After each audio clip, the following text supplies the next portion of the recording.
I believe that countdown means we are live. Good afternoon, Final Fantasy Randomizer. My name is Woat, and we are here for a race between Phoenix29 and Herbie B. Joining me in the booth today is my eternal enemy, Dangwoo. How you doing, Dang? I'm doing fantastic, Woat. It's good to see you again. Well, talk with you again. It's been Oh, a while. it has been. It's always fun. Alright, so our runners today have opted for Forced, meaning that they are taking the same starting party. In this case, Fighter, White Mage, and 2 Red Mages. So Dang, what are we looking at in terms of what these fighters and mages can do? Well, let's just say the fighter's looking pretty good. It's got plus 10 strength. Oh, it's right there for the blessings and cursings right there. Thanks to our restreamer and tracker there. We got Demon Frog Zero as our restreamer and Sin Pyro as our tracker. So, as you can see, the fighter unfortunately has no ribbon. Very unfortunate there. Endgame wise, we gotta hope we gotta find Wall. And we're gonna have to rely upon Wall for those instant death spells.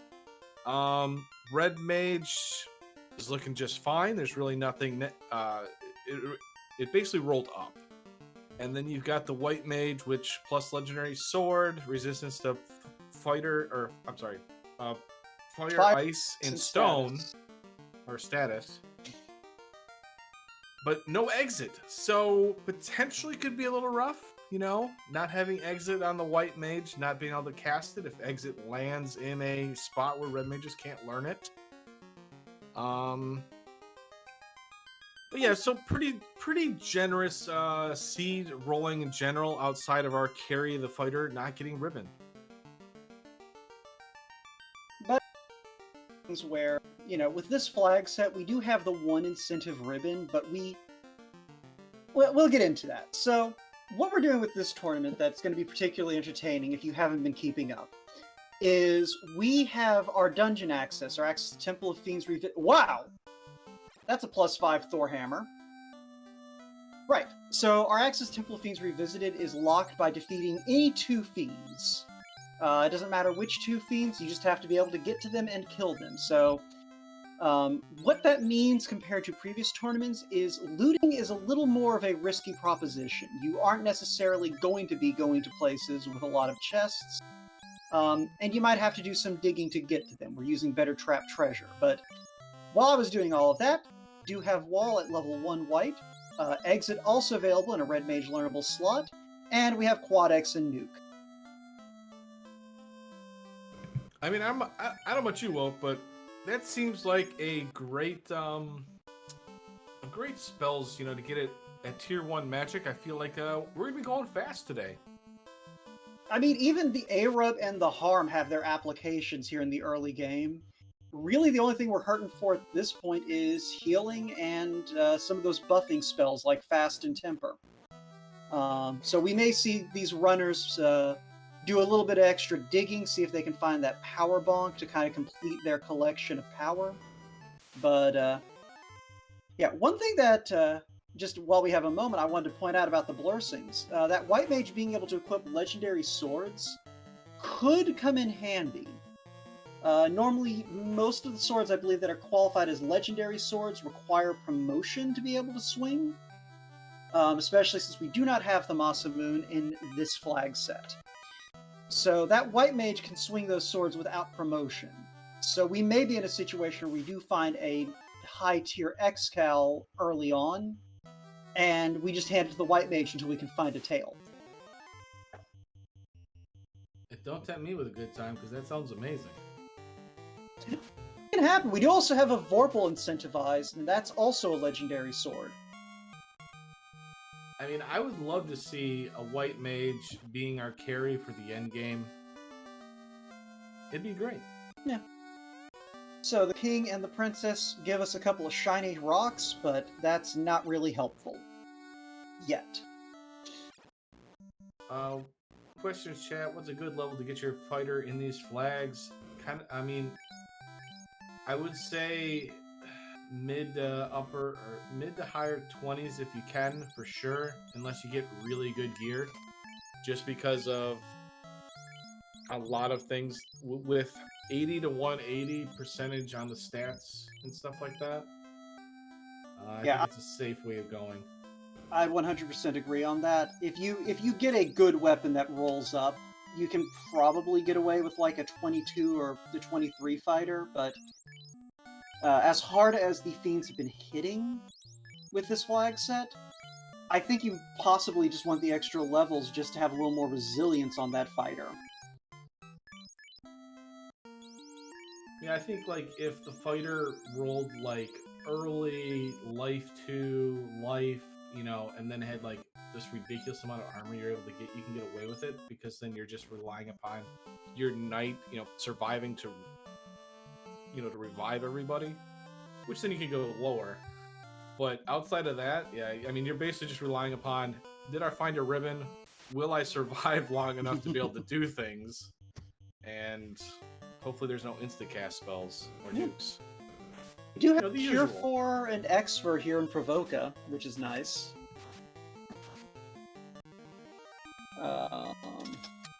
And Fog 2 if you're feeling a little bit spicy, but we do also have Lock 2 and Lit 2, although Lit 2 is not nearly as handy with that starting Thor's Hammer.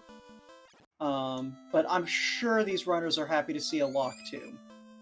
Especially with 2 red mages out the gate. Yeah, and I mean, the big story there, the knight can learn Cure 4. Cure 4. I mean, that is an amazing spell. Yeah. Jesus the Frog in chat pointing out that it is at least handy to have Lit 2 on the red mages because now you have 3 shots of Lit 2 instead of 1. That's true. So we get the canal, so more than likely I would assume the floater, I mean the ship obviously is going to be kind of required, I would assume, but it's not guaranteed. We have a couple checks here. Where do you go in here, Float? This is the big question here because a lot of people ask. I mean, we got Crescent Lake with Ice Cave, or we can go to Marsh Cave. Where are you going, Woat? Honestly, I'm feeling Ice Cave. I've got an exit caster. I've got 2 exit casters, in theory. I've got Nuke. I've got Cure 4. You know, maybe I take a quick fight or 2 outside of Provoca just to, you know, get myself enough levels to have at least a couple of shots of Cure 4 on everyone, and I'm just gonna go ahead and give Ice Cave a run. I mean, it's a good call. I think both of them are. I mean, it's very interesting as we do have the exit. I do think I find Ice Cave a little more terrifying because there's a lot more chest on the way that you want to greed for. And it feels kind of bad to have to just go into Ice Cave and do only 1 circuit with a very minimal amount of like exploring, if you want to call it that. See, here's the beautiful thing about those exit casts is once you make that first drop, once you get that incentive item out of Ice Cave, you can bail as long as you keep one of those red mages alive, and you have the tools to keep them alive. Like you said, the red mage rolled up. Their starting HP wasn't great, but they rolled up on Vitality and on Magic Defense, so, you know, you get a few levels on them, those red mages will be perfectly sturdy. But chat pointing out that we are seeing some very nasty Hydras out of the river system on the way to Ice Cave, but I feel like you can encounter manipulate around that if you really need to. Or you can just go get the floater out of Crescent Lake and make this all a moot point.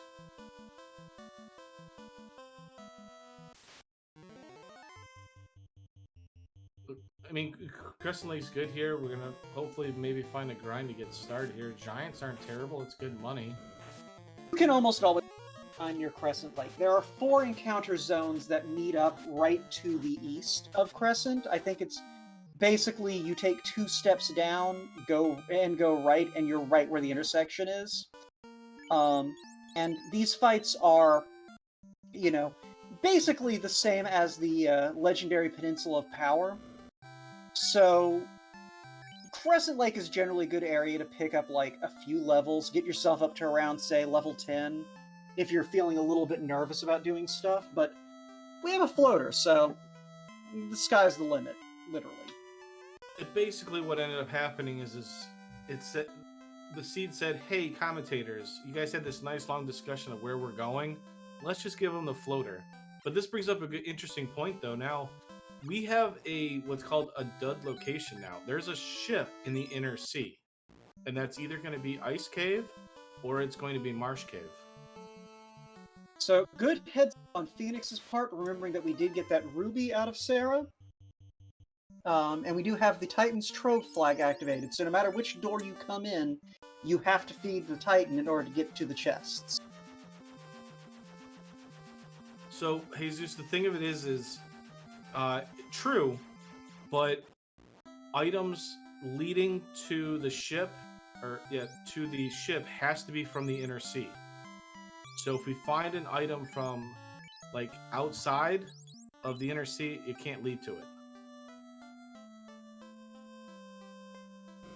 Phoenix looking like he's gonna go check for grind tiles here in Earth Cave. Check the Hall of Giants real quick. So, fun fact for folks who are less familiar with the randomizer, but are familiar with the vanilla game.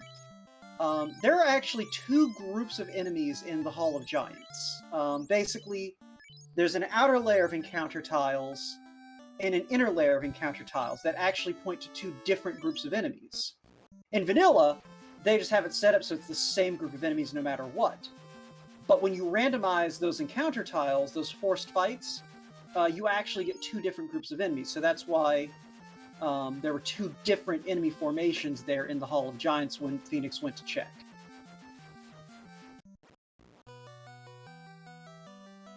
To answer the question, chat, why is the ship there? The placement logic we are using deliberately forces the ship and the canal into the inner sea, mainly to increase the number of seeds that are actually viable to generate.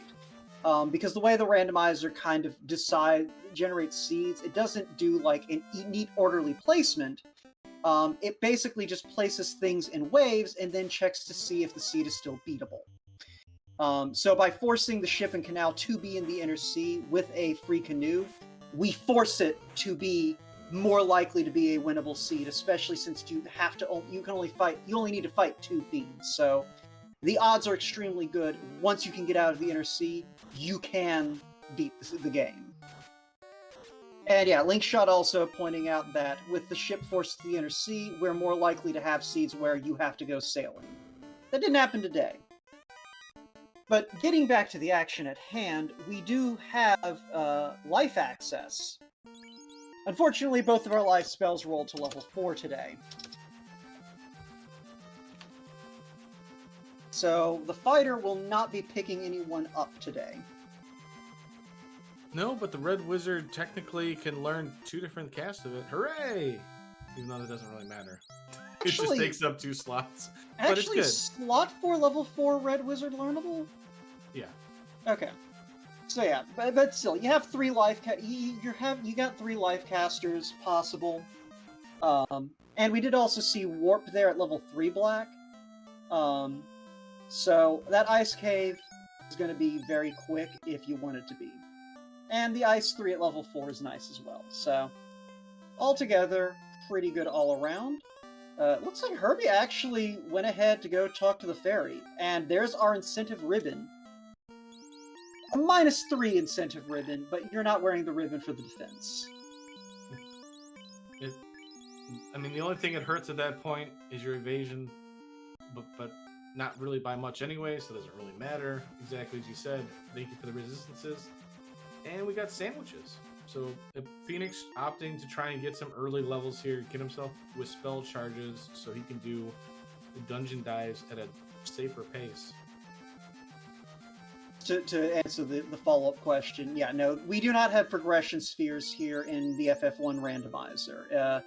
The pool is just so thin that there'd be no point. And there are very few, like, chains either. Like, generally speaking, it's very hard to force something to lock more than 1 or 2 things.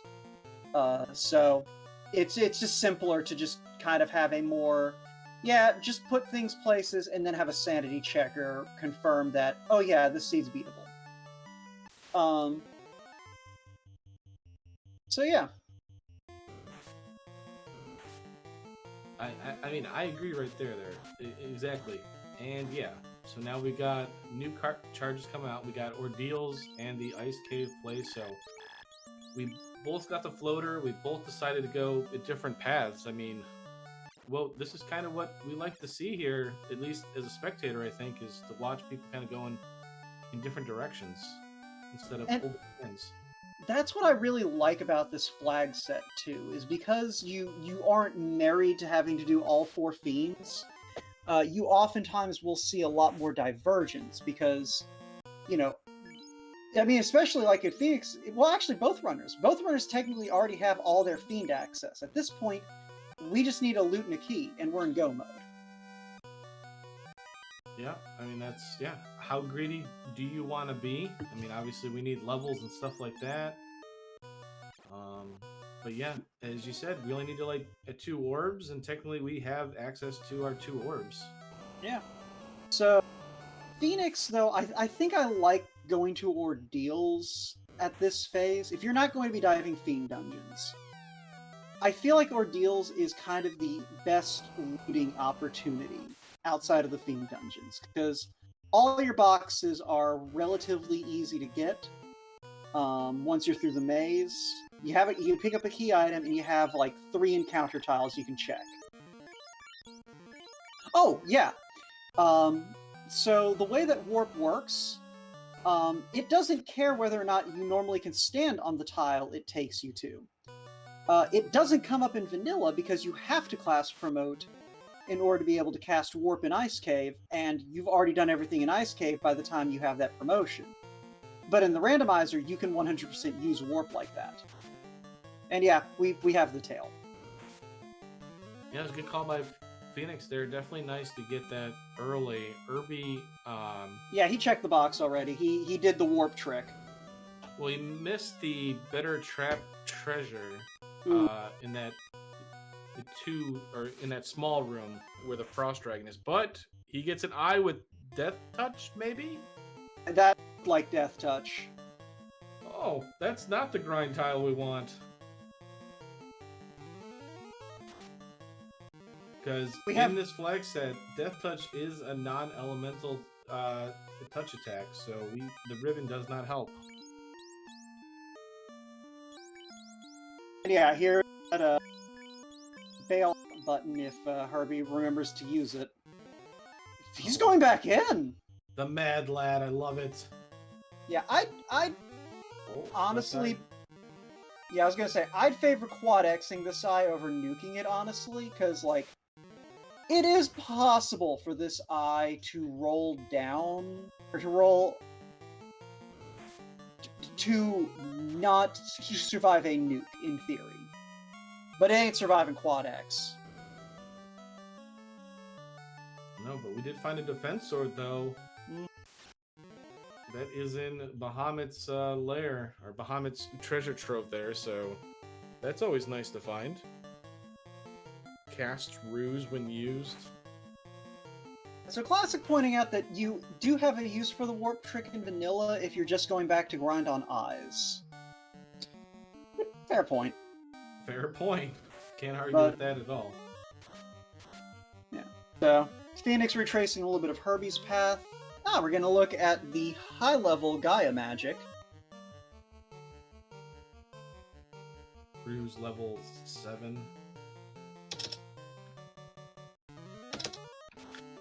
Yep.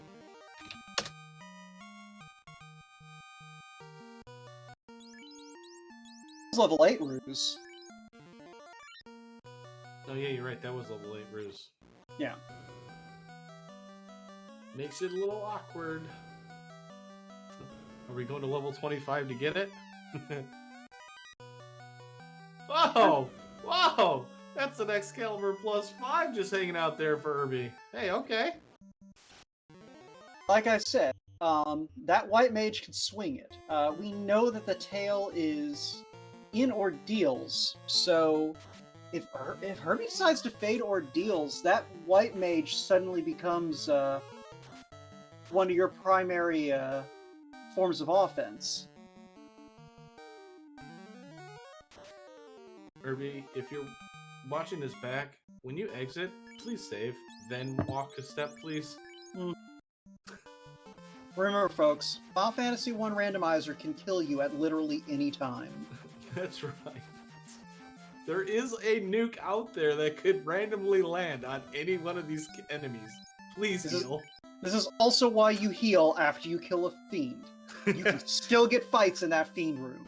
That's right. And we have seen more than one runner have a small heart attack when they, like, get past Warmech, get past Tiamat, and then get into a fight with a bunch of heirs right after Tiamat without healing up. So we've pretty much seen all of the magic at this point, except for Onrak and Lefane, and one thing I'm going to point out, Dang, we don't have fast. No, we do not. That makes things a little awkward here, because based on both runners, I'm assuming this is going to be either level 7 in Gaia or level 8 over in Lefane, and that's going to be awkward. So we won't have access to it. I mean, it's one of those things that might push... If they see a black mage behind one of these fiend checks, that might push them to replace one of their red mages. Herbie, he's doing it! He's doing it! Yeah. Oh, yeah! That is a very powerful white mage there. Elemental bonuses get plus 30 damage per swing or per hit. So Excalibur is going to do a good amount of damage this early level on a white I'm mage. looking forward to when the white mage actually swings at something, because that is going to be a level 13 white mage, probably hitting for like 200 or 300 damage. Oh, the White Knight. I like Classic Gamer calling it the White Knight in that case, because it's usually the White Samurai when it's got the Masa. I like it. I like it too. Yeah, I mean, granted, that white mage is still... Actually, with those resistances, innate resistances, the white mage isn't nearly as fragile as it could be. No,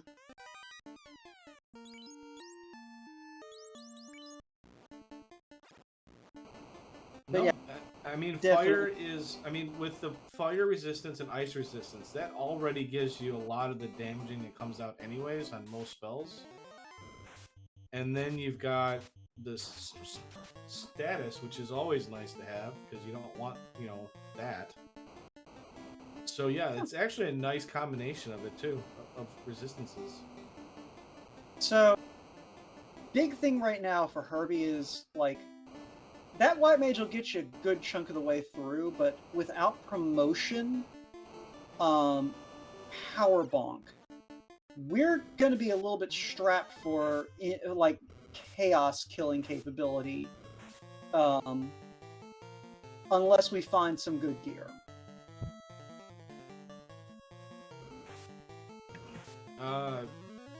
Yeah. Yeah, because... Can we heal, please? Yeah. Herbie, please. Because, yeah, so without promotion, really the best hope the fighter has is a sun sword or an ice sword that rolls up. Which is not ideal. Sun sword's a little bit of Sun sword's doable. Oh, speak of the devil. Hey, it's the Woad Sword. Yeah, +3 sun sword, yeah. So if Herbie winds up not going to ordeals, I don't think that he's necessarily at a disadvantage. Yeah, and yes and no. I don't. It's like the problem is he's taking some of these fights, and his knight is his fighter's falling farther and farther behind here, and it just feels a little weird. I don't know. Yeah, I mean, it's not an optimal position, but it is one of those things where, like, It's viable. It's doable. We'll have to see what decisions he makes. If he's comfortable, say, making a run toward the back end of this. And we do still need to find. We might still find a good grind fight. We haven't seen one yet, but we might. And oh no! Oh no! Phoenix is going to go for that eye fight.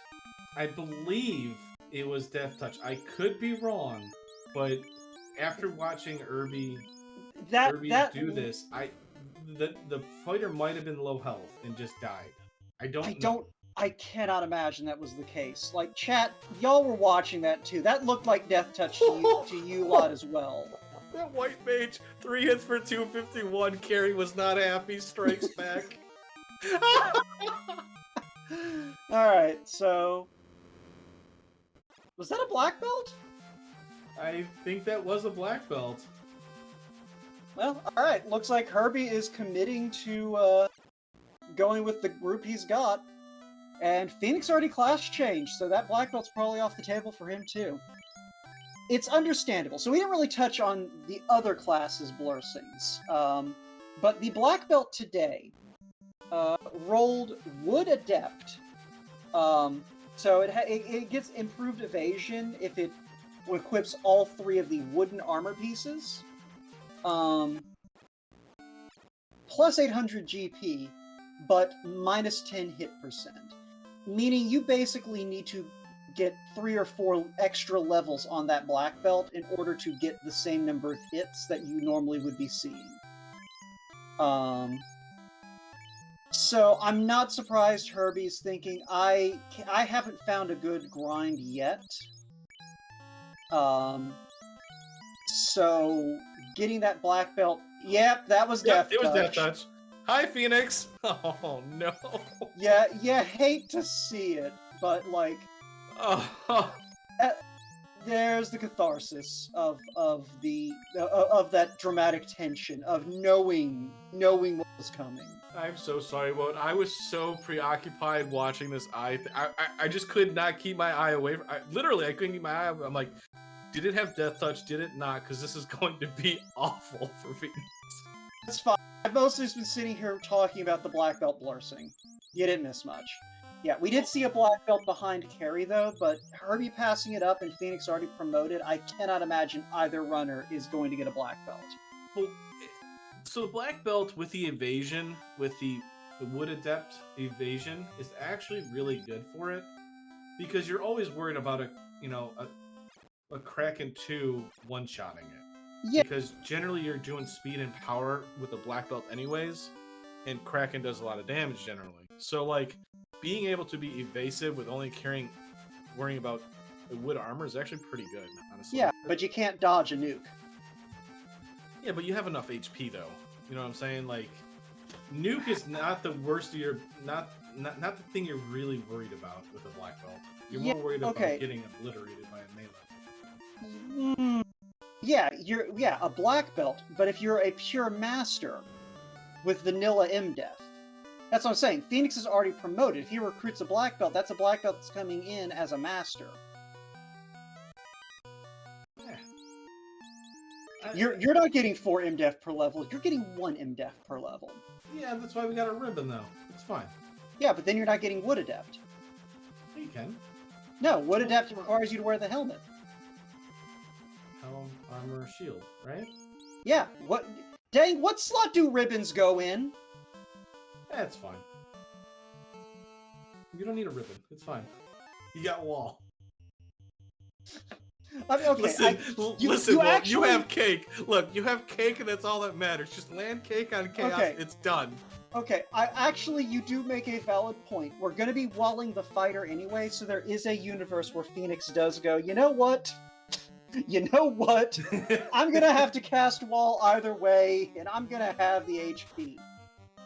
But, I mean, the Excalibur plus 5, though, in all honesty, though, the black belt for Phoenix is definitely no point, I don't think, because he's going to get the Excalibur so early. He can make that decision. And same with Irby, I think. In that situation, he already knows about the eye having the death touch and stuff, so he's not going to come back for it. So yeah, I don't think a black belt's going to be used because we don't have a grind that we know is available. Now, Phoenix coming back because he must have really wanted that house. But, not gonna be fighting the Eye again. Come on, Phoenix just wants to hug you. It's fine. Oh yeah, the white shirt was there, so that's a good pickup. Yeah. There's so much going on, that was one of the things we forgot to call out, but yeah, that white shirt also makes the Wood Adept a little less, delicious. Because you can evade stack your party. Especially with that defense sword we know about. And hey, there's a katana +1. Yeah, Irby missed out on that one. I mean, it's fine. The katana always only the katana that rolls up only shows up when you don't have a ninja. The katana for the white mage. That's right. Ooh, good call, Jesus. Yeah, we can strap that sucker onto our white mage. Legendary swords, Chadbert. And that crystal from Ice Cave turned into the rod, so... So, Dang, do you prefer, when you have the choice, going to Kraken or Lich for your other theme kill? Lich, generally. I know left side, if you go right to Kraken, is, quote, the quicker. I just do not like to have to go up against the seafood party platter when it pops 100% up. legit. I feel like, though, if you have, like, a good encounter table, it maybe is a little more tasty to go straight for Kraken, but, you know, I've seen both in this tournament so far, and I'm still not sure which one I prefer. Plus, with the Lich, you do have a couple of easily accessible, like, boosted trap chests along the way. Like, you've got that one box on the vampire floor that you can just pop into. You take, like, 3 extra steps. And our runners, in spite of everything, walk into the on-rack item shop simultaneously. It was all planned. It's definitely going to feel a little awkward. I mean, it's going to feel a little bit bad for Irby here because we still haven't done ordeals. Don't have the tail. Can't make use of the Excalibur. So, I mean, endgame-wise, I mean, it's going to be very interesting to see what he ends up doing because the longer you don't have an endgame weapon that you can plan around, especially when you completely bypass the black belt that was easily accessible. Yeah. Well, he's got that Sun +3. That's good enough. It's not ideal, especially because we now know Fast has to be in Lethane. But, I think you can make it work. Yeah, I mean, you already saw the damage that a very low-leveled White Mage did against Carry 1. I mean, obviously it's not the thing you want to do. But, I mean, I guess you could use the Knight as your meat shield and your White Mage as the carry? Yeah. But Irby's a relatively new runner, as much as I know of. I looked up some of the past Duckling Derbies. I didn't see him, so he's got to be relatively new.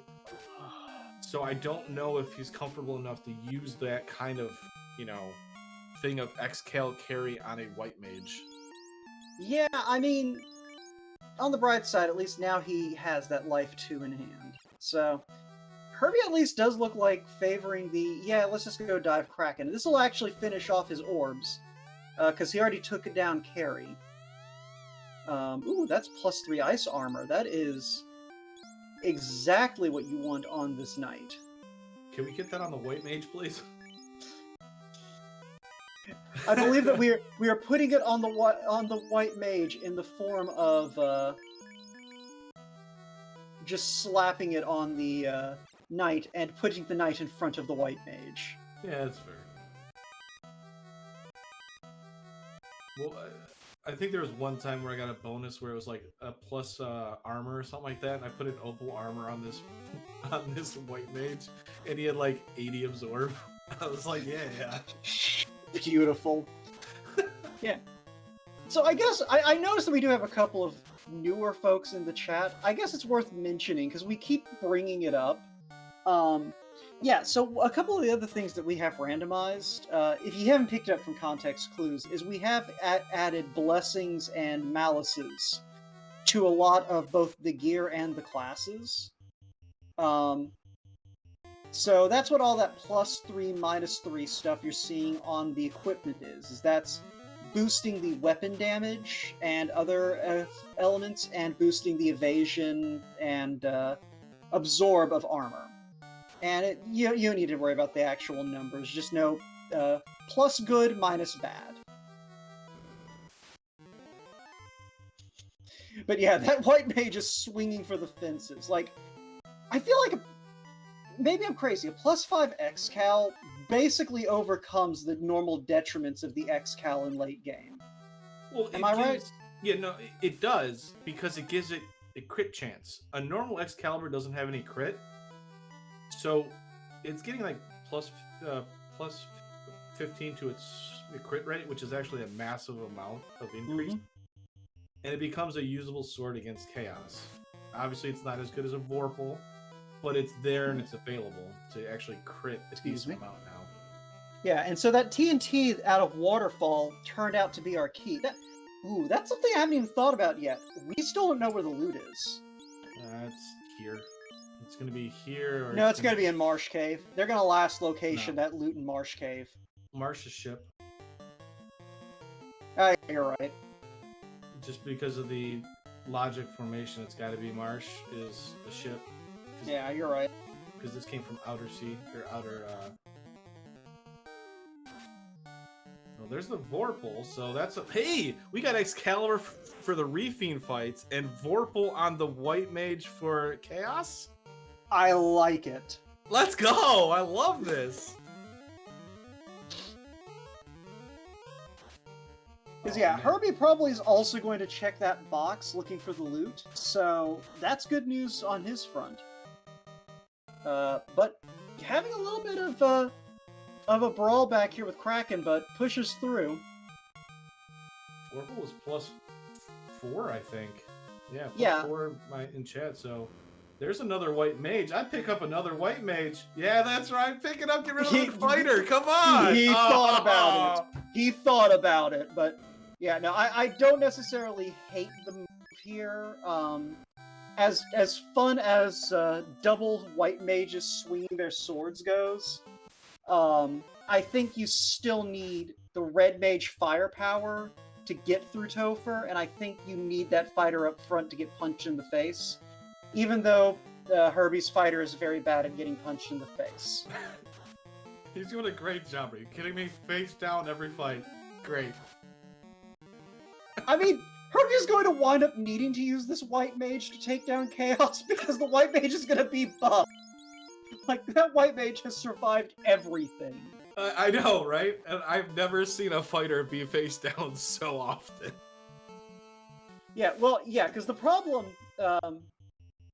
The problem Herbie ran into early on is that fighter took a dirt nap, I want to say, in Ice Cave, before Herbie had a chance to buy the life spell. So he did a bunch of stuff in, like... He basically, like you said, the fighter fell behind in levels, and just has... Even though he's only a few levels behind... Yeah, let's go ahead and throw Fade on the White Mage, too. Just make this a personal mass destruction. See, Temper... See... Honestly, I mean, it's not terrible what we're in a situation of, because we have the Vorpal, we equip it on the White Mage, you know, for the harder feat, or, you know, on Chaos. The only problem is the White Mage doesn't get, like, very great, like, hit percentage growth. And I don't think we're ever going to get the 4 hits. Because with White Mage Masa, it's like level 47 for the 4th hit. We're never getting that with the Masa, so yeah, we're never getting 4 hits. Yeah, let me... I actually realized the other day that the Astral Esper mechanics guide actually does have breakpoints for all the weapons. Oh, that's always nice. So Irby technically could be in just about go mode here because we're gonna do TNT turn, which we haven't seen. This should be loot, I think. Oh no, that's crown. Okay, never mind. That's the key. But yeah, so yeah, like you said, White Mage gets that fourth swing with Vanilla Massa at level 42. The 42. Okay. Yeah. So it might be possible to get a fourth hit with the Vorpal and the Excalibur, but it'd be like level 50 if it like maxed out. So if you wanted to. Yeah. So Excal, I think you may have a better chance of getting that. I can't remember how much each +1 adds to hit percent on Excal, but the vanilla Excal's a 35 hit percent boost. Yeah, it's like 5 levels before. Yeah, so you'd be able to get it like around 47, 46 with the plus, yeah. Yeah, so not what you want to see, especially given the grind fight situation, but I mean, it's there if you wanted to. I mean, we technically have the eye there. Maybe we find that technically is doing a lot of work, dang. A lot of 3 and 256. You know, I just realized that we have a vanilla key. That didn't even click in my head until just now. The vanilla key. We had a vanilla tail. It was in Ordeals. Yeah. So yeah, Herbie going around opening some boxes. Possibly looking for maybe an Opal Cheerio for that White Mage. Definitely, I would definitely be hoping for an Opal Cheerio that rolled up. Rune Sword, that's actually pretty good for our fighter to take on the early Fiends, Re-Fiend fights. Yeah. Here's the thing, here's Phoenix. Kills, or takes down Carry 2, picking up a black belt? Thinking about it. That's a master. That has 17 MDef. That is a master who is Glass Cannon incarnate. I mean, it did get its max rolls. So wait. Phoenix did technically find sandwiches. Now, the hard reset, I believe, is still kind of long though. So sandwiches aren't that great. Yeah. Okay, so we got a request for a quick recap in chat. So we started the seed off with Nuke, Exit, Wall, and picked up Cure 4 and Lock 2 in Provoca. We found the floater, basically. We got the floater off of the stages, so the world opened up very quickly. And at this point, we know the tail is in Ordeals. We got the Oxyale, I want to say, was it off of Sarda? I think it was off of Sarda. Wait, we have notes. What am I doing? Yeah, we got the Oxyale off of Sarda. So we basically pretty much opened the game up right away. Phoenix found the tail, as you can see. Herbie did not. Herbie, however, got through Ice Cave on his first try, and found an Excalibur +5, which our White Mage can equip. So Herbie is not in any rush necessarily to promote. He theoretically has what he needs to beat the game. It's not great. It's not ideal. It's doable. But both runners have already taken out Carry. Herbie went ahead and took care of Kraken as well. We are still looking for our loot right now, which I think that Adamant has to be it. Yeah, because we found the Vorpal. We know Marsh leads to the ship. The ship. So yeah, this is Adamant's gonna be the turn in. We got sandwiches on Phoenix's side. Let's see how long this encounter is. It's okay. It's not the greatest. I mean, yeah. It is a little long. Yeah. So this is the problem with taking that black belt. It's strong, but first of all, family is stronger. But second of all, you just don't have anywhere you can get the experience for him. At the moment. Right, and I think this is the case where, for our runners, Temple of Fiends Revisited might be the better call for leveling, especially for Irby at this point, because Oh we yeah. could just go into Topher, AoE grind worms if we manage to get them. You know, for Frosties, we could go to the Earth floor, get the Gur Medusas. Those are worth a lot of experience. He's just the frog saying we should go back to the eye. Well, problem with the ribbon thing, like Dangru pointed out before, with this flag set, that's a non-elemental death touch. That ribbon does nothing. Yep, that's the only problem. Yeah, and if I'm slapping the ribbon on that black belt, just as an aside, you might as well slap the wooden gear on as well. Like, because the black belt, the way that black belt's absorb works, once you put one piece of equipment on, you are using your equipment's absorb rather than your black belt's level for absorb. So at that point, you might as well slap the wooden armor and the wooden shield on. Yeah, you're not technically max evade though with the wooden armor though. I don't think so. Yeah, I don't remember how much it adds. It's like 120. Yeah.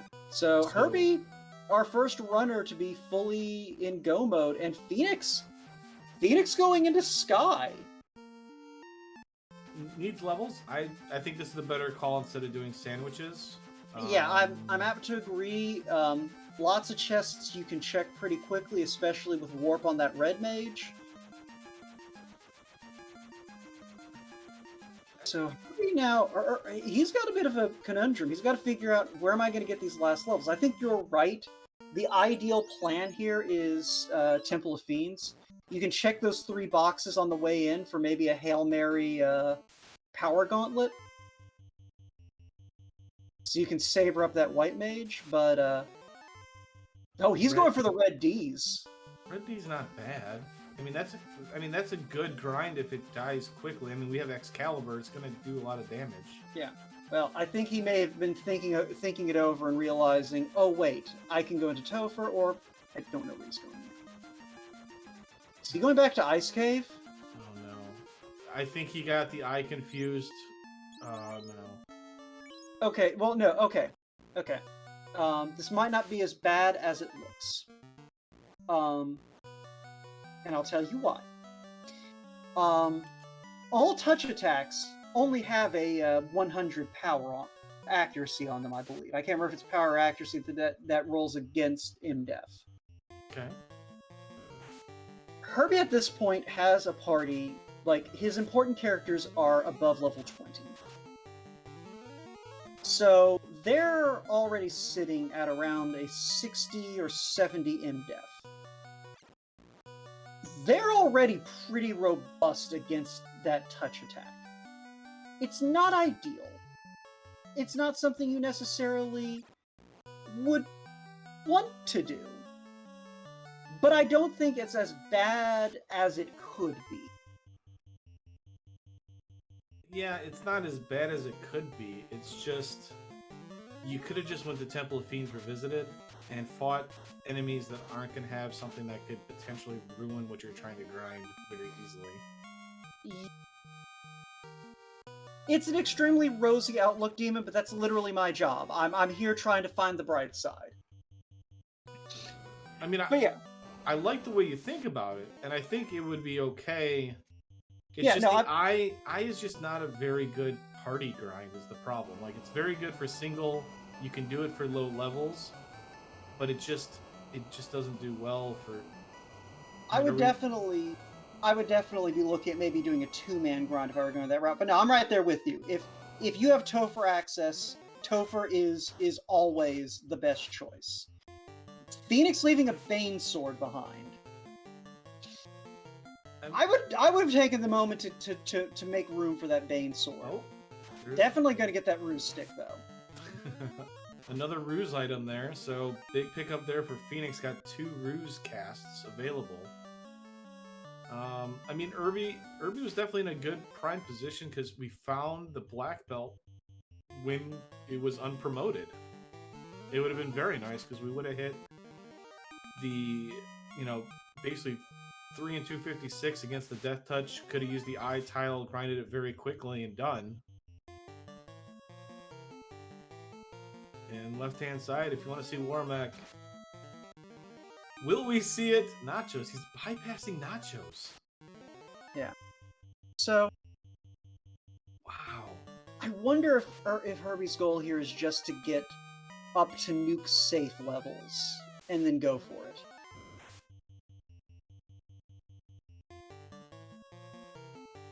Well, I don't know. It'll be interesting to see what both are going to do here. Phoenix might be just getting rid of the black belt at this point, maybe trying to find a caster. The team that says, "Here, let me help you out," and blast the black belt or the master. Well, like I said, if you're going to put a ribbon on a black belt, you might as well slap on the wood armor. Like, you're already giving up your black belt absorb anyway. Like, that is something I think, like, it's worth remembering when you're using a black belt is, like, how much absorb you're... Yeah, there you go! So there's black belt cast. go bye-bye. Yeah, and that fast cast. Yeah. So Phoenix in theoretically a good position. Probably about to run back to LaFame, though, to hit up the Superstore. I mean, so fast was level 8, so we gotta get to 25 with the Black Mage, so we can use it. Oh, there's Death Touch. Irby's questioning himself, like, uh-oh. Oh, well, no. He's got a level no. 8. Yeah, Phoenix has a level 8 charge on that Black Mage. Herbie just remembering that White Mage doesn't know exit. Presumably. Just take the White Mage and run, Herbie. Take the White Mage and run. We're going for it! It's got initiative. No. This mad lad. Oh, I like the boldness. Okay, he just wanted the one more level. What? Why? What is going on right now? I don't know. I don't know. Maybe, okay, you know, I wonder if Herbie realized that was Death Touch. Just realized it? Okay.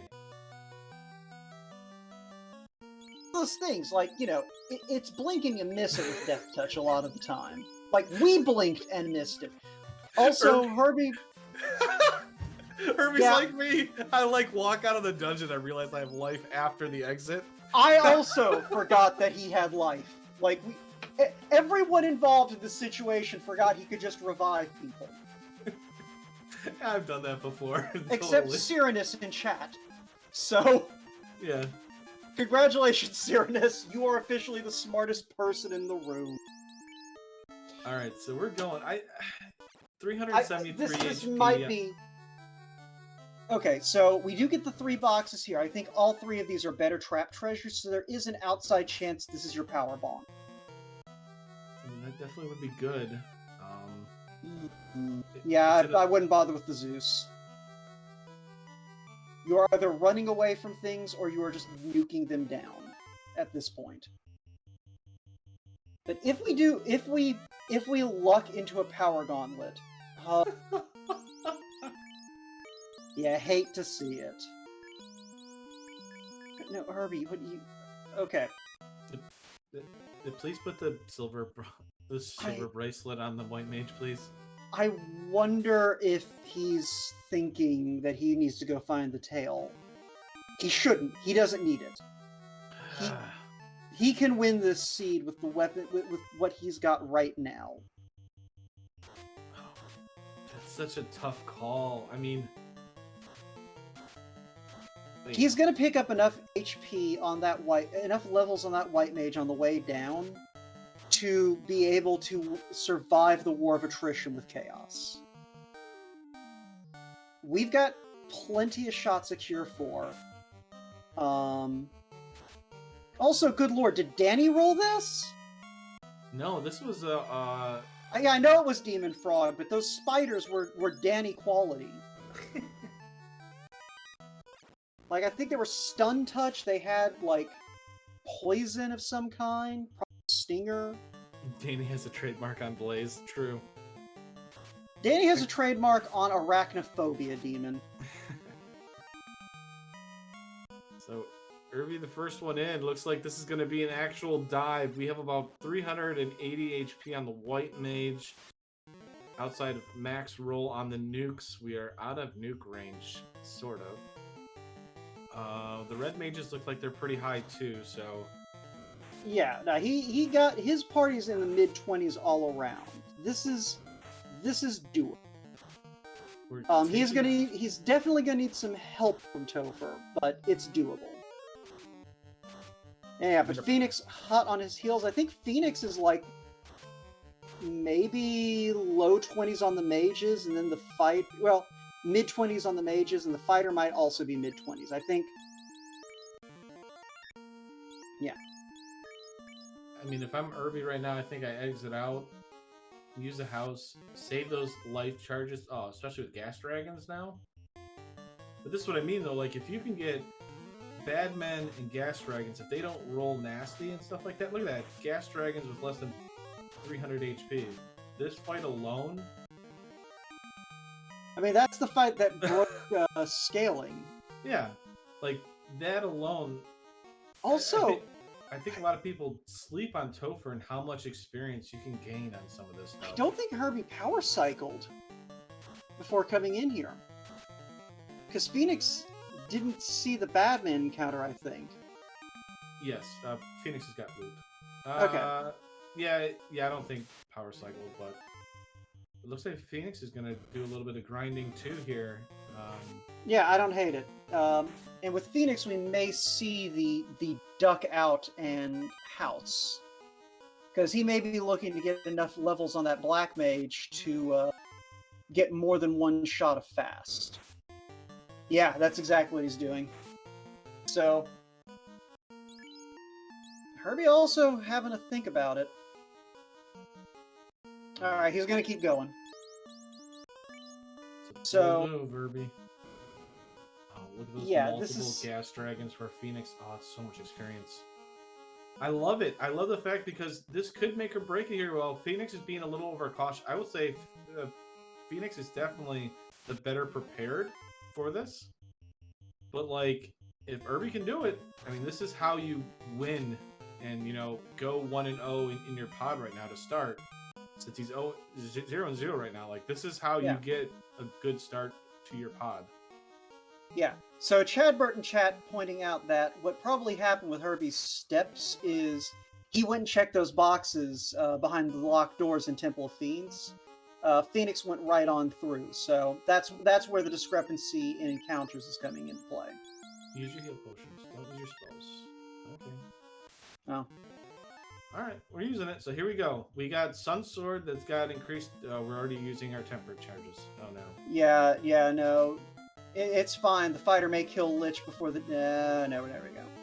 Alright, well, we're using up our precious temper charges we're going to need later, because our white mage is going to need help. I mean, Herbie may be putting all of his faith in the fighter with a Sun Sword, but we'll see. We'll see. But I mean, we got Nuke. You'd much rather use Nuke over one cast of Temper. Oh, 100%, but... No, Herbie, no! Alright, that's what we're doing. I mean, either that or he's just thinking, I'm going to just, you know, throw this red mage into the path of doom. Well, okay, so, like, you and I are saying no not to do this, but at least he's got a plan. That's the one thing, like, even if we're saying no, he's not sitting there and waiting and contemplating for a long period of time. He's made his decision. He knows his game plan, and I can't hate on it. That's what he's doing. That's what he's deciding on. Yeah, I'll give you that. Like, he's clearly only using the temper charges on that lead red mage, so he may be thinking, this is the red mage I'm going to sacrifice at the beginning of the chaos fight. And I'm going to just temper up with the other red mage, rather than trying to keep both red mages alive. Yeah, and I mean, that's... You got to give it to him on that. Like, he's got a game plan, apparently, that he's working with. He didn't heal all the way here. Very bold move here. So now we're gonna do some temper. Ooh, the white mage is getting the temper. Let's go. 2 hits for 125. Yeah, this is very. Kraken said, Okay. "Here, let me show you how to hit real quick." Okay. For folks who are unaware, we promise there's nothing. Oh, it worked! There's nothing in the code of Final Fantasy I that forces. Please tell me that he bought Life 2 on one of these mages. He didn't pick up life. It was learnable at level 5. Oh no. Oh no. Okay, this is now an information dive. It was level 4 magic. So yeah, life was available in Elfland. He forgot to pick it up because he went to black magic. Probably forgot to go back. This is going to be a wipe. This is absolutely a wipe, but he's got good information. He knows that he doesn't need to be burning temper charges early on. Herbie, go get life. Just get in the air. Okay, he's going back in.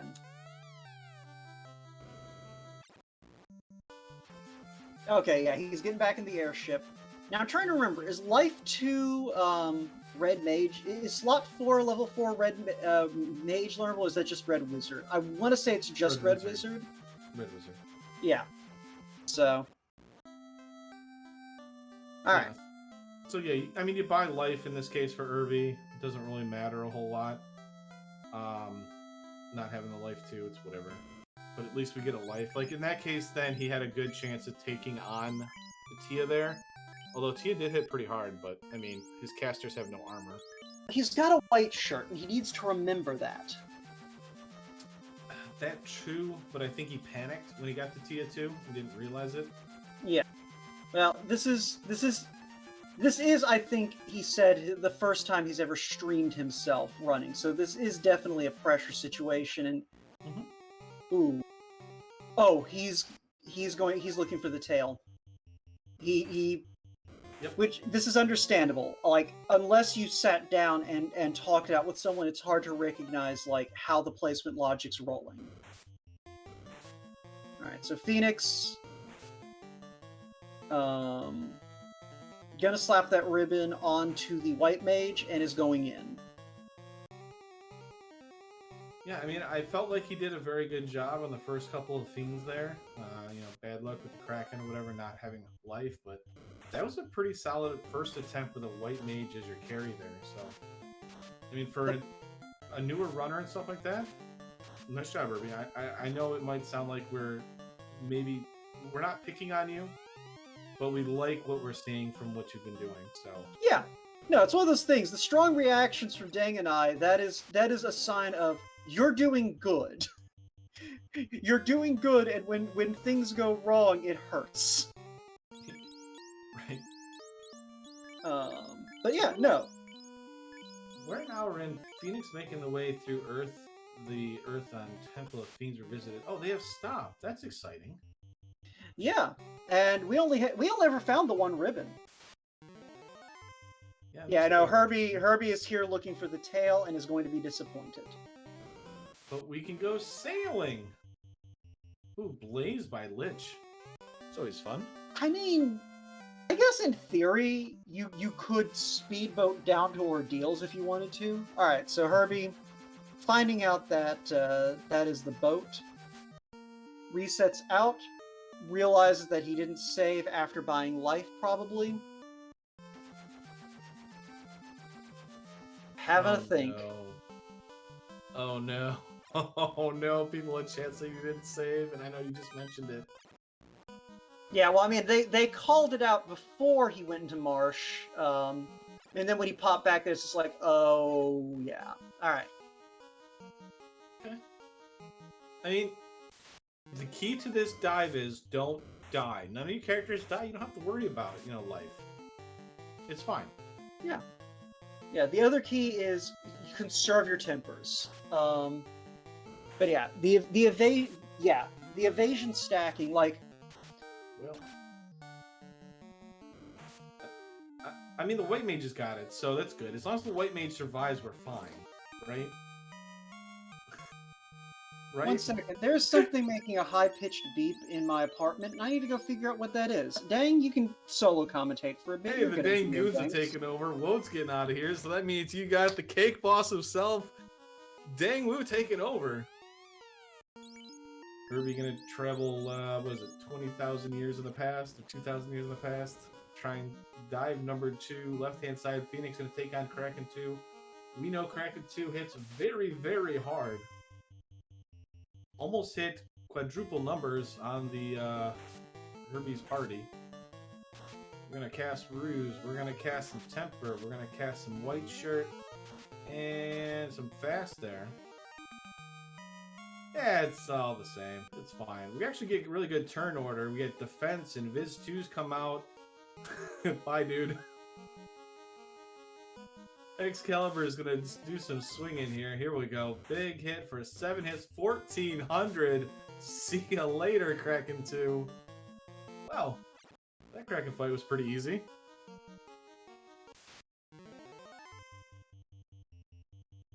Not to listen to Solo Dang. Come on!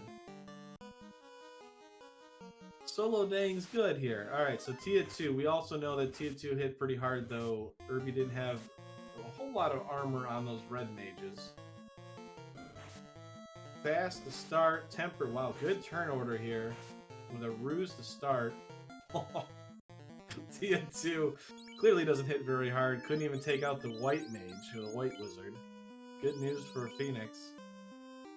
148, yeah, I think Tia's going to be in trouble here. We weren't able to do any damage. 6 hits for 750 puts Tia on the back. No, there goes Tia. That was easy. Yeah. Alright, so it turns out something's got a low battery. I'll have to figure out how to deal with that after the race. Oh, your fire alarm or your... No, it's a moisture detector. There's been some issues here with leaks like a couple of years back, but we still have them around the place, and one of them I think has a low battery. Well, while you were messing around with that, Phoenix with Excalibur and getting really good turn order made short work of Kraken 2 and Tia 2. All right. So we've got Locke coming out, actually, it looked like. And fast. So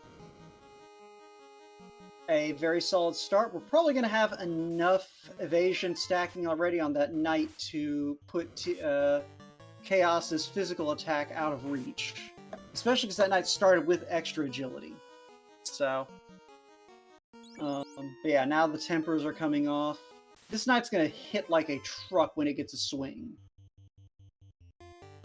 Once it takes a swing. Once it takes the sling, hopefully. Yeah. So that's crits. max evasion stack now. That was 2 defense swords and 2 white shirts. So that knight, even without the agility buff, is in great shape. Nuclear comes out. Everyone lives Rose. Faye hitting Chaos for 180. 10 hits, 1152 with an X-Cal. Holy cow. It's a good start. It's a good start. Here we go. Chaos is dead. That was a fairly... That Chaos had maybe, what, 2,200 HP? I don't think he hit anything else. Yeah, maybe 1,800 rolled down a little bit. Well, no, he did land a Fade, so we know that it at okay. least... I didn't see if any other attacks went out besides that Fade and those 2 swings. But... So yeah, very get well those done GGs there. in chat. I see Phoenix is in the waiting room. I am not configured to pull him up, so someone else is going to have to do it. So with that win, though, Phoenix moves to 1 and 2 in the pods. Obviously helps. The final time for Phoenix was 1 hour, 5 minutes, and 52 seconds. Yeah. Phoenix, GG. Thanks, guys. Yeah, no, that, So, let's just go ahead and jump into it. Why did you grab the black belt? You know, I figured out that by that point the fast was level 8, and so I was a little concerned about that. Not going to have that and going up against tough Chaos. And I mean, it turned out I found a black wizard the next fiend anyways, but that was kind of going to be the backup plan. Okay, that makes sense. You know, I guess you did have some concerns there about whatchamacallit. Um, Finding an actual way to gain experience. Yeah, I was gonna go back and grind on the sandwiches that I had found, but decided to do Tia first just in case, and found the Black Wizard and figured I didn't need it. Yeah. Also, good luck, Pyro, our tracker, who did an excellent job keeping track of everything, heading off to prep for their race tonight. But thanks again to Pyro. But yeah, no. So yeah, we had a little bit of dramatic irony when you went for that eye in the ice cave, because we'd already seen the death touch on Herbie's side by that point. Yeah, there was a bit of a tilt there at the end after that one. Yeah, no, that was completely understandable. Like, we weren't 100% sure that there was a death touch until you got into the fight.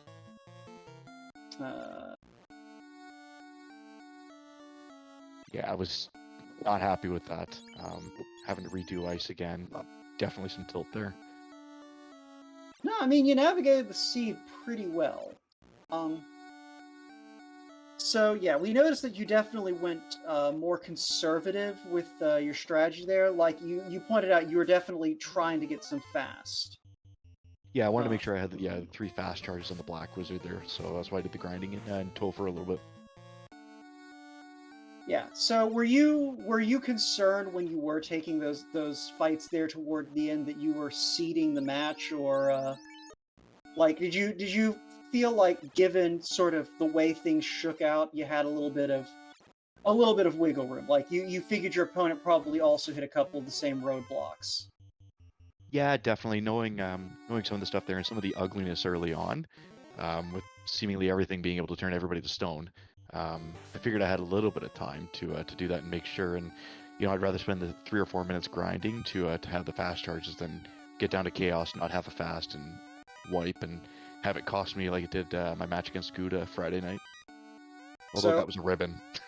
Yeah, really, I think the big break point in this match was you made an early play into Ordeals once you had that floater, and so Herbie is just now getting a tail. Like he completely skipped Ordeals, and so has been relying on a white mage swinging of that X-Cal. I saw that, and good on him for giving that a go. That is thinking outside of the box. Yeah, no, it's one of those things. I think like kind of the big thing that held him back was not having the spells he needed on his red mages. It still would have been a little bit touch and go, but that's definitely some things to think about moving forward. Yeah, so I believe that this was your last pod match. It was, yeah. I did 3 in a row, 3 days in a row. Nice.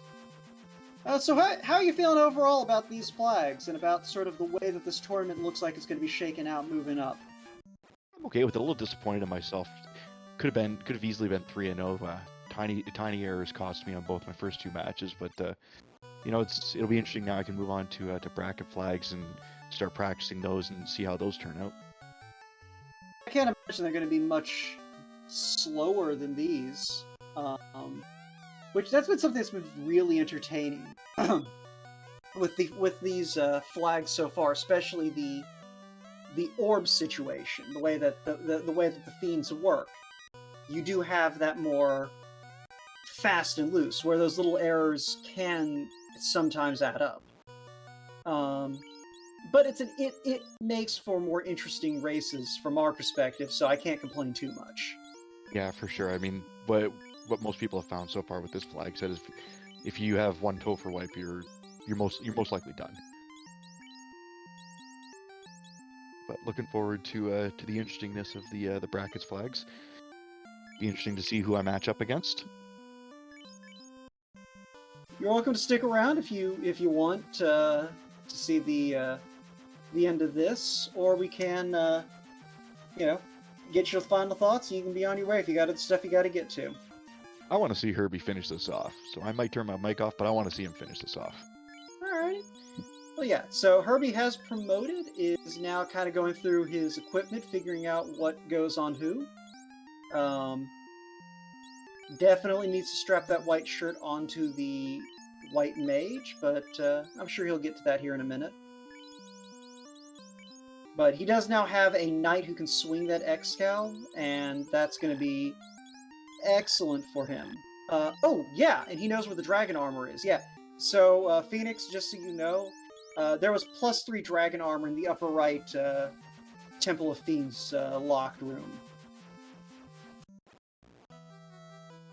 So, Of course, the one time I don't check the Toph locked.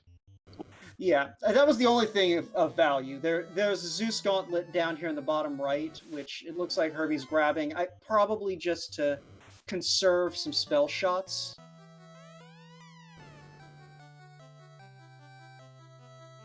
But once he's got that dragon armor +3, I suspect that knight is going to be in pretty solid condition. Knight go brrr. Yeah.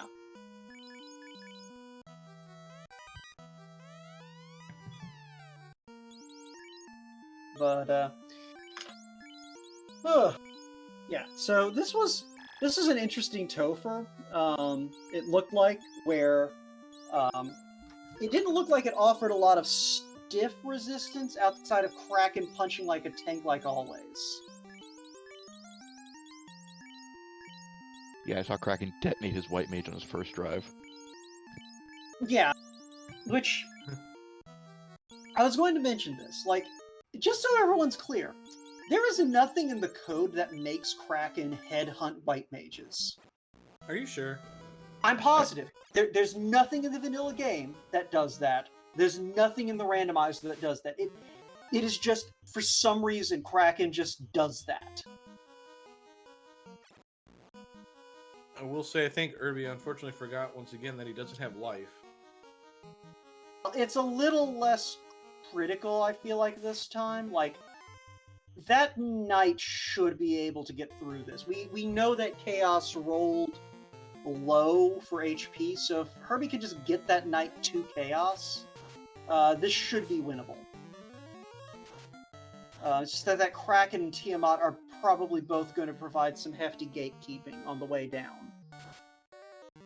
But, you know, this may be a little bit of a slow descent just because we don't really have much buffing to go around, but he's got all the tools he needs. He just needs to get to Chaos.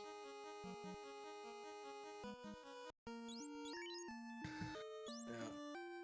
Well, as he's making the dive here, just let everybody know, we will be rating Speed Gaming 4 after this, if and when either Irby finishes the dive or forfeits. So we'll be moving over to the Kumo versus Flurry match on SG4 here once this one ends. So yeah, obviously hang around with us as we root them on to finish out this Temple of Fiends Revisited, and then we will go watch some more FFR action. Yeah, and if you feel like having multiple Twitch windows open, we do also have at 5 o'clock Dark Moon versus Sin Pyro over on SG5. Which I think I see several people who are going to be involved with that race in chat watching this one. Yeah, no, we've got a bunch of action still to come. And hey, look, those Germadeuses with stop still doing the thing. But at least we can tell who has the ribbon on Irby's side. Is that on the red mage that doesn't have life? Oh no. Yes, it is. It's fine. It's fine. Yeah, no, we've got a bunch of action still to come tonight. Here on the FFR channel, we've got 2 more races scheduled for this evening, starting at 7 Eastern. That's going to be Sunflash Rune versus Sin Pyro, and then Sunflash Rune versus Krellin right after that. So, you know, you can go watch some stuff over on Speed Game, and then come back here at 7 Eastern for more goodness. I'll say it's kind of funny. For today, we got the 2 double headers of Sin Pyros doing back-to-back, and then Sunflash Rune is doing 2 back-to-backs. It's kind of amazing, but yeah. And if you want to keep up to date on all of these races, we have a Discord. You should come hang out there. We don't even have the thing where it yells, "Hey, new dude just showed up," in the general chat. So you can just pop in there, lurk, and just watch our stuff. It's great. Yeah, and look at all those links I just posted. I tell you, look at all those stuff. Ah, and Life Reboot asking, what if you're familiar with the original game but want to get started with the rando? I mean, you should ask that, Life Reboot, and I think you asked that for a very good reason. We do currently have our Duckling Boot Camp going on, helping people get up to speed with the incredibly convoluted shenanigans that this randomizer can get up to. It's, it's asynchronous. There's no, things like this where you have to stream. But it has a lot of stuff in there. We have a lot of things to help newbies get up to speed on what they are doing with the randomizer. And we even have a little event for them after the winter tournament here. So, if you want to try out the randomizer, come in. We are always willing to help you figure out what you're doing. It's not always this bad, and you usually don't have me and Dang crying out in agony over things that happen to you. Usually. No, instead, we're crying about each other. I mean, we're, Well, a lot... Okay, Dang, let's be real. A lot of those pained screams come from having done the same thing at one point, and the empathy. Like, that's the thing. Final Fantasy I, for as old a game as it is surprisingly deep, especially once you randomize it. And fix all of the bugs. Fixing all of the bugs really makes it a more complex game. Which we did. Or our devs did anyway. So, like, a lot of times when you do hear, like, on commentary, us reacting strongly to decisions, it is because we've been there. We've made those poor decisions. Oh, for sure there will. As we're taking on Kraken too, we got some good turn order here. Kraken, wow, still does a good amount of damage against that knight. Yeah. We at least did get... Like, that would have been a kill if Herbie hadn't gotten the white shirt off first turn. He does have that defense sword, but I do like the instinct to just go straight on violence. And yeah, we're through Kraken with everyone upright. Well, this might make Tia a little bit easier. Oh, yeah. So... yeah, and we've still got a bunch of temper charges, so the lack of fast may not be a factor in this race here. Yeah, alright, so defense sword coming out on the knight. Looks like double tempers from the red mages. I expect to see a white shirt. Yep, there we go. So... yeah, this knight fine. Oh, but the temper, or not the temper, the stop. But alright, it's fine. The person who needs to swing their sword is upright. The person who can revive people isn't dead, knock on wood. I don't know why I'm knocking on wood. This happened 10 minutes ago. Ooh, I like that. I like that. If that sword swing hadn't killed Tiamat, that quad X probably would have finished the job. That was a good heads-up play on Herbie's part.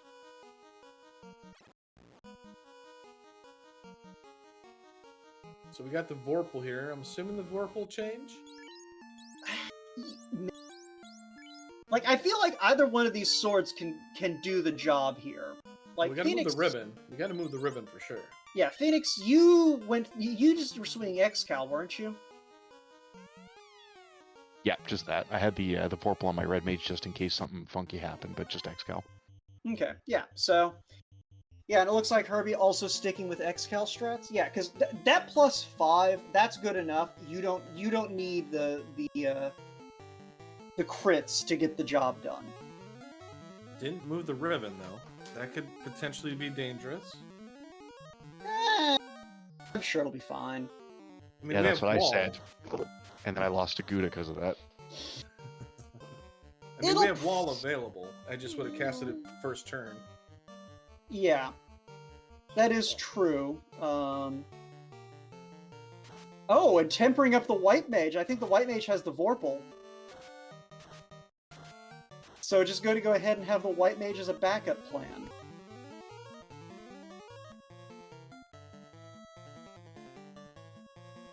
So, Phoenix is going to go ahead and head out. Thank you so much, Phoenix, for hopping in. I'm sure you'll hear this if you watch the VOD back. But, yeah, Herbie looking in pretty good shape. Those nukes are flying fast and hot, and you do have that fighter swinging a strong X-Cal. I expect this will be the last round. Yep, there we go. So... Yeah, GG by Herbie there, the way to finish it out there. Yeah, racetime.gg time of 1 hour, 24 minutes, 52 seconds. And we'll see if we can get a Herbie in here to have a little bit of a chat before we head off. So I'll... Well, that unfortunately moves Herbie into the 0 and 1 for his pods, but with a time difference of it's about 20 minutes. So yeah, it's not gonna make much of a difference, but it could matter for the bracket seating. But he doesn't get the max 20 or the 20-minute time difference for seating, so it could help him later on get a little better seating for brackets. I don't know. Well, I mean, this was a very interesting tale of runners kind of going off doing their separate things, you know, finding certain things, finding out about an eye that wasn't as an easy an easy tile grind. So it was kind of nice. It was interesting to watch a white mage or white wizard trying to use an Excalibur as an endgame weapon. Yeah, so Yeah. I mean, so we'll see if Herbie wants to pop in here. I'm not sure if he knows to come down to the broadcast waiting room, but we'll give him a couple of minutes before we pop things over to Speed Gaming 4. They can get you up to speed over there. But yeah, dang, no, I've been enjoying watching these flags. I can't emphasize this enough. I think that this format has been very entertaining, like you were saying, for letting runners kind of run off, do their own thing, and still kind of have comparable times. yeah, it's been a flag set that's kind of grown on me. Obviously, it's very infuriating at times, but because I do think how much leeway or how much mistakes you can have is so low in some cases. As like Phoenix kind of said, though, like you have one wipe and Topher and you know you're kind of in trouble, but that's always been that, though, to be kind of honest. But so yeah, it's been great. I appreciate everybody that's been in chat that has been chatting with us.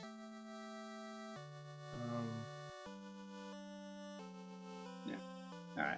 So I'm just gonna ping him on Discord to make sure he knows that he can hop into the broadcast waiting room. But yeah.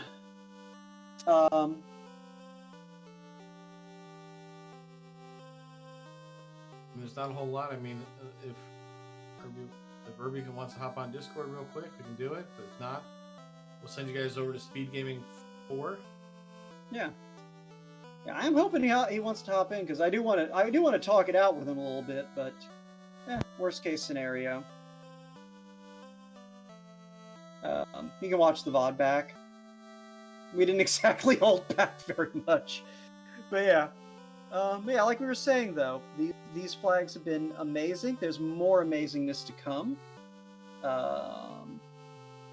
Okay. All right, I'm giving him directions. Okay, actually, I think someone else is helping out there, so...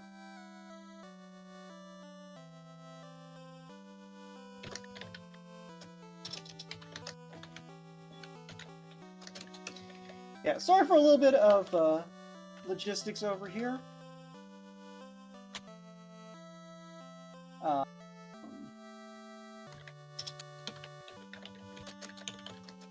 Yeah, there we go. All right, if we can pull Herbie into broadcast waiting room, or out of the broadcast waiting room, perfect. Herbie, GG. You are muted up at the moment, but no, GG on what I understand is one of your first races.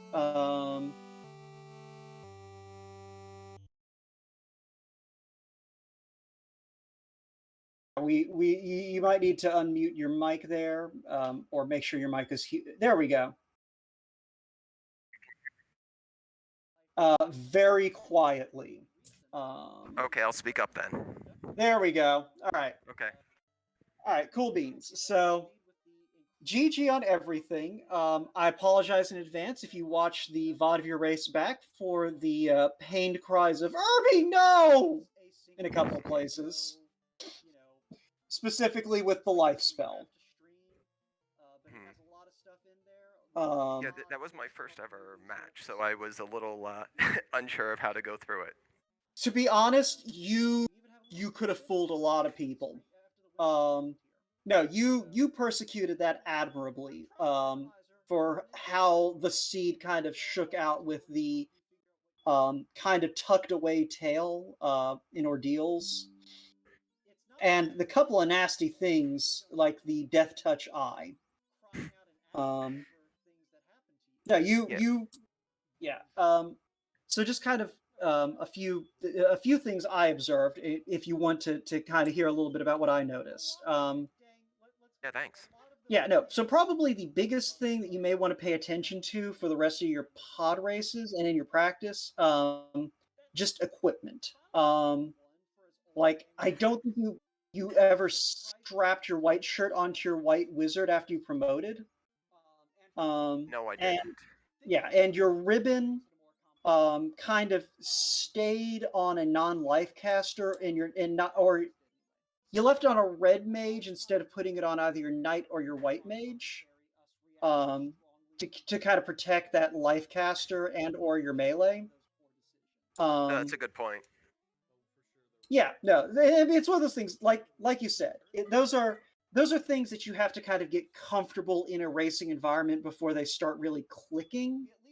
But since you did bring it up, though, so did you do any of sort of the duckling stuff, or are you just kind of jumping in both feet into the fire? I did some duckling stuff. I found the channel a few months ago, and I've done a number of duckling weeklies, and just trying to. This was my first head-to-head match, though, so there's a little more pressure. Yeah. When you're right up against somebody. Yeah, 100%. So do you race any other randomizers or any other speed games in general? Is this kind of your first time jumping into this end of things? This was my first time jumping into this. I had played the original game and then just kind of, this is a much more fast-paced and nice change of pace. So I've enjoyed it, and yeah, I want to do more racing. So I'm sure this was definitely kicking some rust off for the first one. Oh yeah, no, but it's one of those things like you took this on like someone who like you did not have, from our perspective, you did not have like the new runner shakes or anything. You didn't play conservative and safe. You went hard into the paint. Like there are not a lot of people who would be willing to go, you know what, unpromoted white mage swinging Excal, let's give Temple of Fiends a shot. I felt highly unprepared, but I said, you know what, let's try it. Yeah, it's one of those things. If you'd grabbed life on your red mages, as soft as that chaos was, you could have gotten to him. Like that Tiamat definitely could have posed an obstacle, but you definitely you've earned, I feel like you've earned some serious respect already just by being willing to jump into the tournament first of all, but also to jump into that Temple of Fiends in the state you were and going, you know what, I think I can pull this off.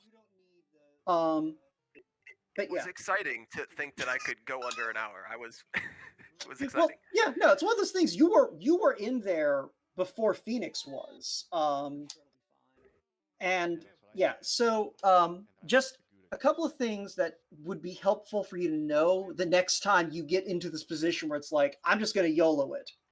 Um, in general, if you have Temple of Fiends access and the ability to kill things in Temple of Fiends, that is your best grind location. The XP output is just too massive compared to the rest of the game. Is massive. Like those gas deformations you were seeing, those are the single highest XP yield in the game. Yeah, Especially, I considered actually kind of grinding there and then exiting out, but then I started beating fiends, and I was like, okay, well, I think I could keep going. yeah, that's fair. But I'm just saying, like, if you are in a position where you're like, I could use a couple of more levels, worms, gas Ds, Gurmedusas are all really good targets in Temple of Fiends, and they're all accessible without before you even have a loot get to the loot point. Nice. Yeah, like straight up the gas D fight, the 4 gas dragon formation. That broke the first iteration of the randomizer's XP scaling. Like they give so much XP that the randomizer devs had to rethink how they handled XP scaling.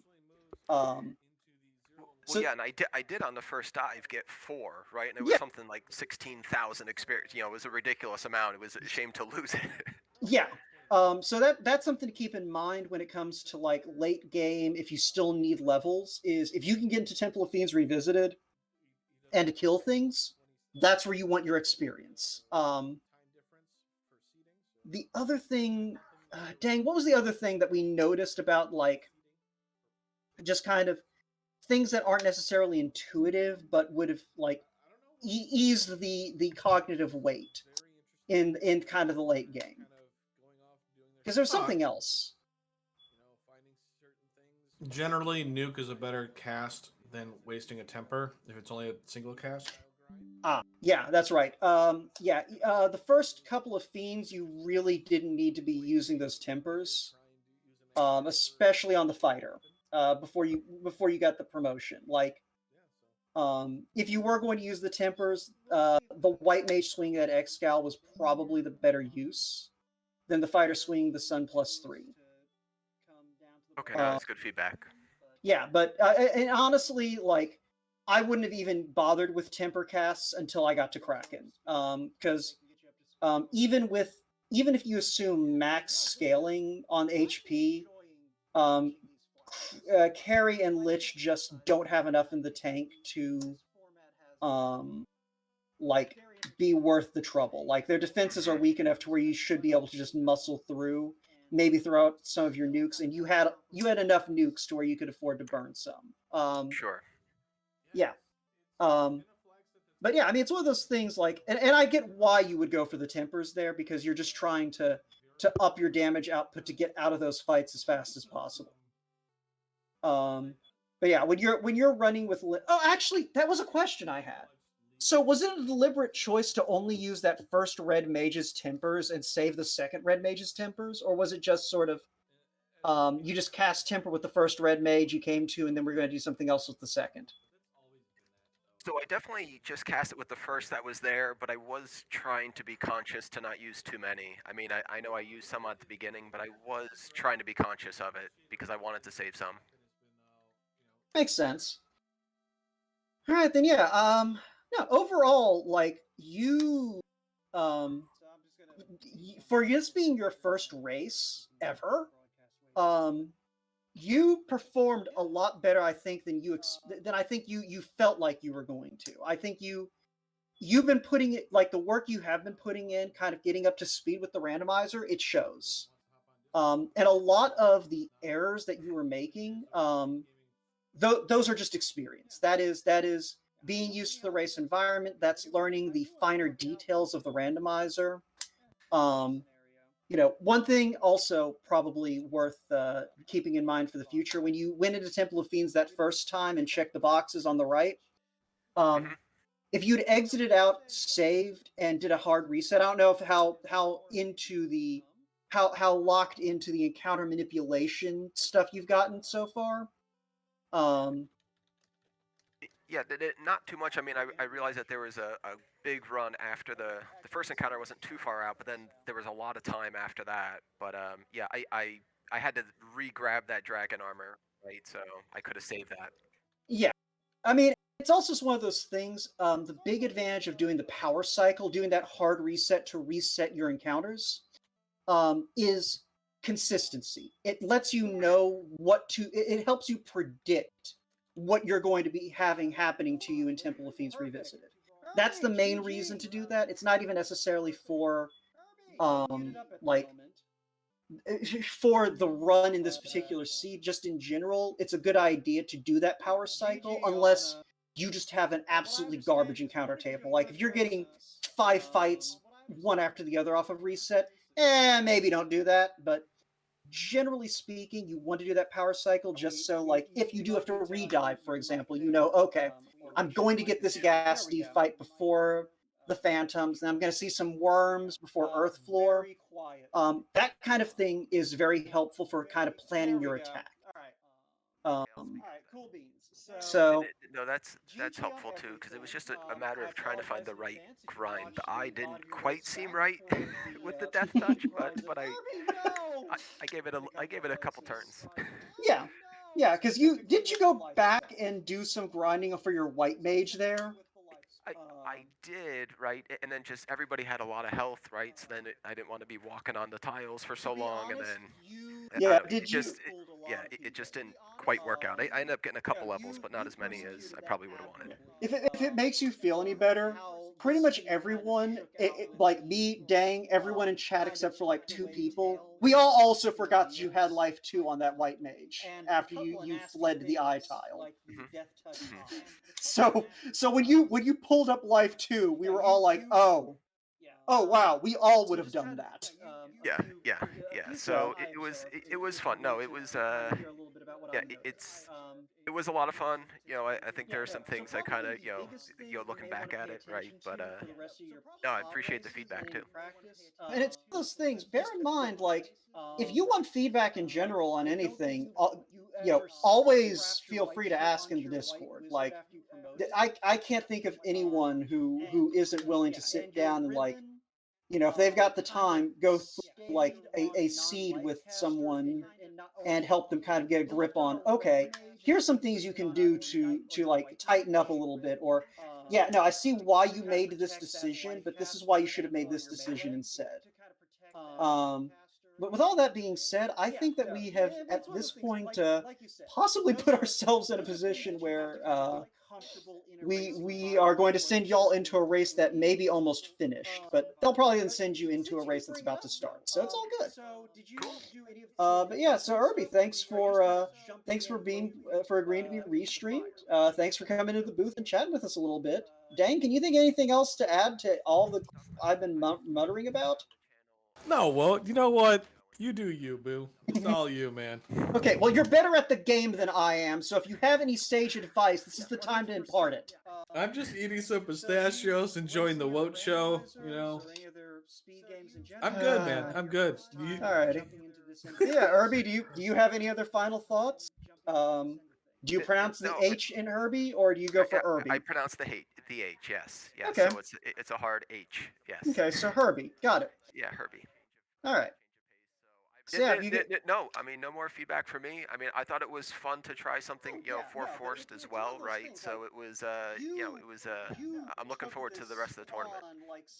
Do you have your next match already scheduled, or are y'all still trying to figure out a good timing on that? I do have my next one scheduled for Friday, and then looking to schedule the last one still. Cool beans. Folks, keep an eye out next Friday for the next race. I'm interested to see how you fare. So, thanks so much. Looking forward to it. All right. I think it's gonna do it for us. Dang, you have anything else you want to add, or shall I take us out of here? And take us out, Walt. All righty. Well, thank you again, Dang, for sitting in here with me. Demon, thank you for doing the broadcast thing.